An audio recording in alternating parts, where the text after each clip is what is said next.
Seafret T98 key. I-unbox natin tong Seafret T98 key, Miss Seafret. Ito nga ay may tatlong kasamang keycaps. O diba ngayon ako nakita na may kasamang keycap. At meron siyang kasamang switch, dalawang switch at keycap spoiler.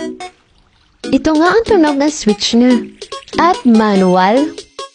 At keyboard. I-test na nga natin to. Ito nga ay may 98 keys layout design. At double injection of keycaps. Meaning, hindi mabubura ang mga letters at numbers nito sa keycaps. Ito nga ay may 10 mode swap lighting modes.